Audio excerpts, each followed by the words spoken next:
दामोदर नदी से गोपाल माठ के रास्ते अवैध तरीके से बालू ले जाने के खिलाफ भूमि रक्षा कमेटी ने उठाई आवाज।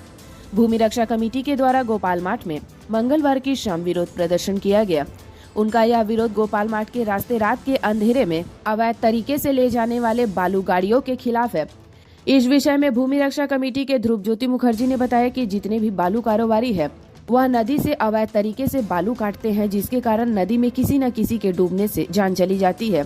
उन्होंने आरोप लगाया कि गोपाल माठ के रास्ते रात के 3 बजे से अवैध बालू लोडिंग गाड़ियों का आना जाना होता रहता है। ध्रुव ज्योति मुखर्जी ने कहा कि मुख्यमंत्री बार बार कह रही हैं कि अवैध बालू को रोका जाए, लेकिन इसके बावजूद भी किस तरह से प्रशासन की आंख के सामने बालू गाड़ियों का आना जाना हो रहा है।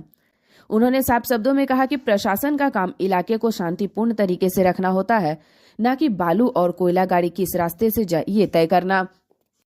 तो आप लोग का यहाँ पे क्या किस लिए विरोध हो रहा है? গোপাল মাঠের অন্তত 3-4 বছরে 8 থেকে 10টা ছেলে নদীতে ডুবে মারা গেছে। এই কদিন আগে আমরা দেখলাম অজয় নদীতে 2টো ছেলে ডুবে মারা গেছিল, কিন্তু দুর্ভাগ্যজনকভাবে 4 দিন পরে তাদের বডি পাওয়া গেছে। কারণ কি, বালি মাফিয়ারা যেভাবে নদী থেকে বালি তুলে তাতে এত বড় বড় গর্ত হয় যে সাধারণ মানুষ যদি চান করতে নামে তারা ডুবে যেতে বাধ্য।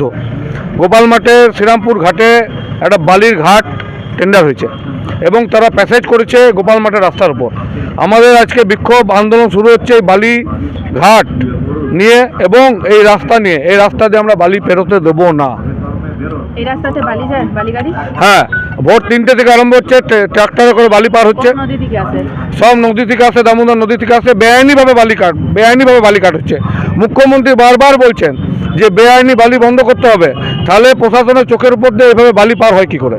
এর পিছনে কে? অবৈধ বালি যে চলছে কন্টিনিউ, এর পিছনে কে? প্রশাসন নালে যে সরকার আছে? এটা একটা সিস্টেম হয়ে গেছে। আমি বলবো না যে সরকারের ইচ্ছা নাই, সরকার চেষ্টা করছে, কিন্তু চেষ্টাটা নিচে অব্দি নামছে না। একটা সিস্টেম হয়ে গেছে, সবাইকে বলছে পয়সা নিয়ে নাও, চুপ করে থাকো, পয়সা নিয়ে নাও, চুপ করে থাকো। আজ আমার গোপাল মাঠে 8 থেকে 10টা ছেলে মারা গেল, একদিনে আমার 4টে ছেলে ডুবে মারা গেছে, গোপাল মাঠের বাচ্চা ছেলে একদিনে। আজ যদি এইভাবে বালি এখানে তোলে, আমি আপনাকে লিখে দিচ্ছি এই বছর আবার শ্রাবণ মাসে, আষাঢ় মাসে আবার গোপাল মাঠে কেউ না কেউ ওখানে ডুবে মরবে। 1 নম্বর কথা। 2 নম্বর কথা হচ্ছে এই রাস্তাটা তো বালি পাচারের রাস্তা নয়।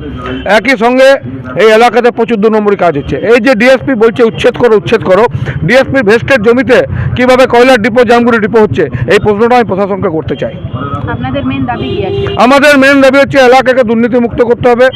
কোনো বালির সিস্টেম, কোনো জামগুড়ির সিস্টেম, কোনো কয়লার সিস্টেম এলাকায় চলবে না। এলাকাকে শান্ত রাখতে হবে। প্রশাসনের কাজ হচ্ছে এলাকাকে শান্ত রাখা।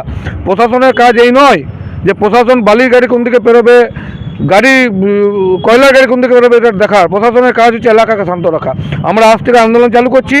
এইবার প্রয়োজনে ডিএম এর কাছে যাব, কমিশনারের কাছে যাব, প্রয়োজনে মুখ্যমন্ত্রীর কাছে অবধি আমরা যাব, কিন্তু আমরা এই রাস্তা দিয়ে বালি পেরোতে দেবো না এবং ভেস্টের জায়গার উপর অবৈধ ব্যবসা করতে দেবো না।